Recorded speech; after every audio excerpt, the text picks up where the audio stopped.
मित्रों नमस्कार। सुधीर पांडे पूर्वांचल के यूट्यूब चैनल पर स्वागत है, अभिवादन है, अभिनंदन है। आज बात करेंगे मनीष कश्यप के साथ लालू नीतीश जिस एजेंडे पे काम कर रहे हैं उसको किस तरह से मनीष कश्यप काउंटर अटैक कर रहा है। यह काम भारतीय जनता पार्टी को करना चाहिए और इन मुद्दों को उठाना चाहिए। कितने बारीकी से मनीष कश्यप दुखती रग पे हाथ रख दिया है ये महागठबंधन के, कि इसको मीडिया में चलाना चाहिए और आगे ले जाना चाहिए। ऐसा क्यों कह रहा हूं? बिहार की सबसे बड़ी समस्या क्या है? पलायन, जो मनीष कश्यप का प्रथम मुद्दा है, वह तो मीडिया में दिखता है, लेकिन दूसरी समस्या क्या है? दूसरी समस्या यह है कि नेपाल से बहुत सारी नदियां आती हैं बिहार में और उससे कम से कम करोड़ों की संख्या में बिहार के नागरिक प्रभावित होते हैं।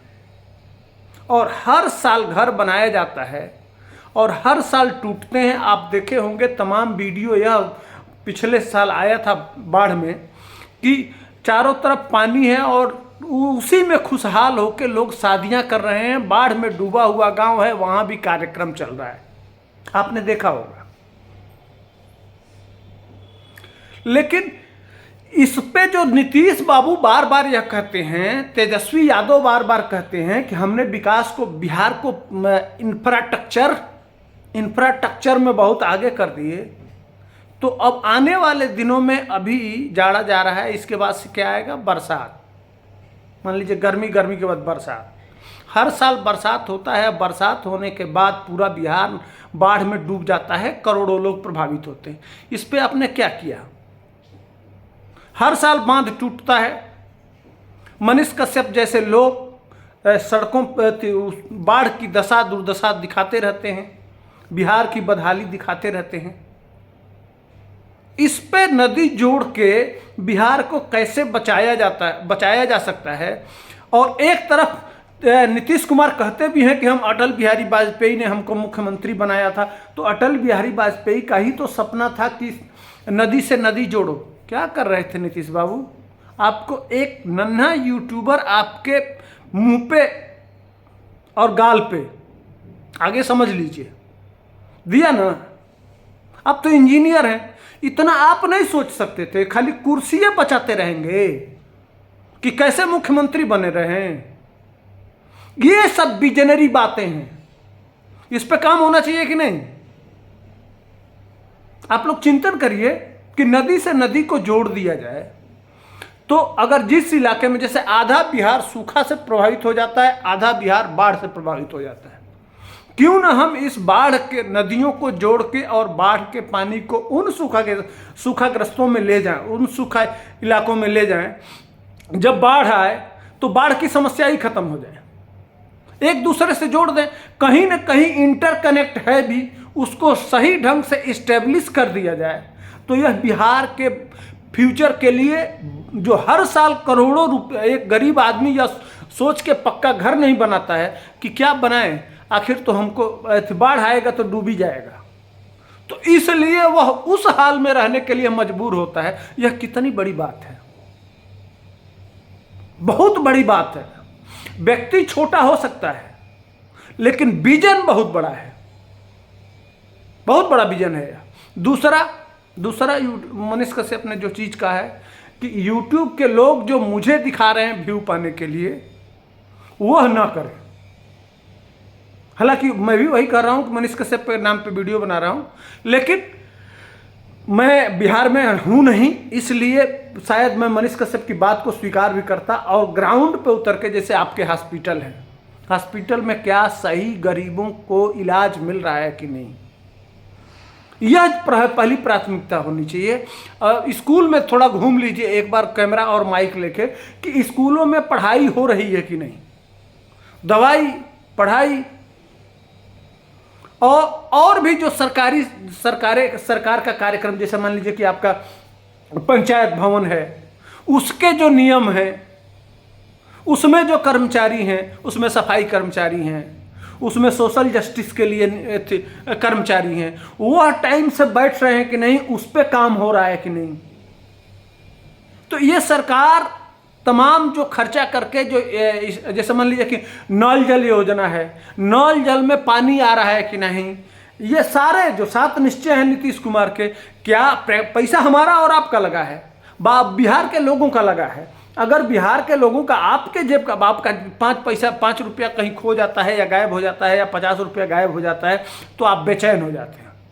लगता है कि उस दिन चेहरा लटक जाता है, आप झुंझुला जाते हैं कि क्या हो गया, कैसे कैसे दिन भर मुंह बनाए रहे हैं। लेकिन आपका दिया हुआ 100 सुई भी खरीदते हैं, वह टैक्स का पैसा सरकार को मिलता है और वह लगा के आपकी सुविधा के लिए सरकार योजना बना के धरातल पे उतारती है। और वह उसका बंटाढार अगर हो रहा है तो आप अगर मीडिया कर्मी हैं तो आपको, आपकी जिम्मेदारी क्या बनती है, आप उसको दिखाइए। यह मनीष कश्यप का सुझाव है और मुझे लगा कि यह बातें बहुत अच्छी बातें हैं, बहुत अच्छे सुझाव हैं, कई तरह के सुझाव दिया।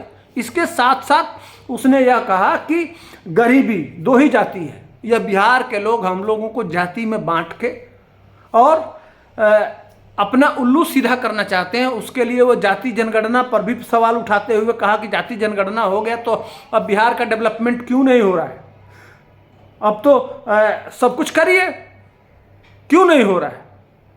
तो ये बिल्कुल सही बात है, अब आपने कर लिया तो दिखाइए। लेकिन यहाँ तो रोज मीडिया में क्या चल रहा है, ललन बाबू कैसे हटाए गए, हम भी करते हैं भैया, जब वही लोग सुनना चाहते हैं उधर ही ध्यान देना चाहते हैं। लेकिन हमारा फोकस इस पे होना चाहिए और इस पे सरकार को चर्चा करना चाहिए।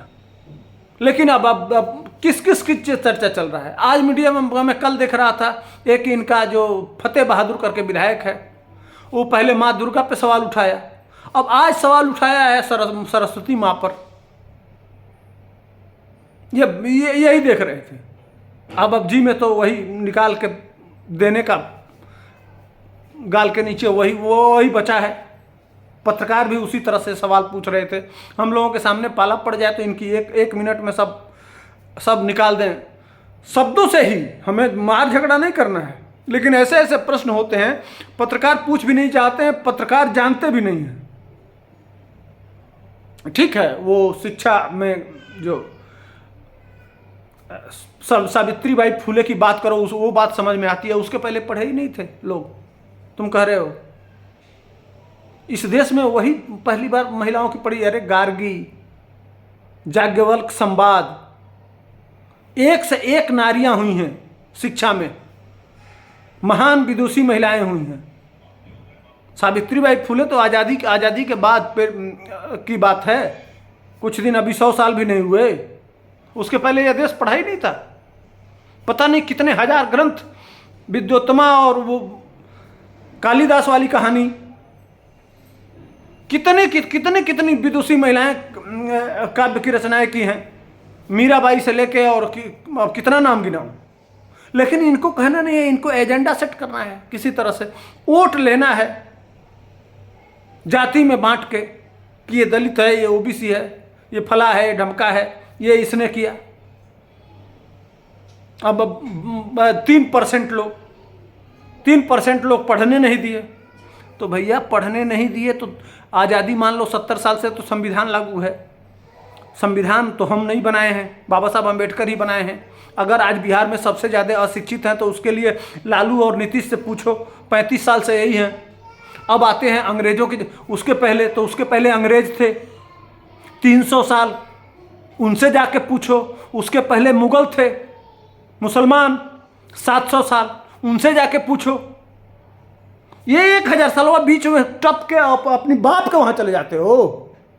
है तुम्हारे पास जवाब इसका?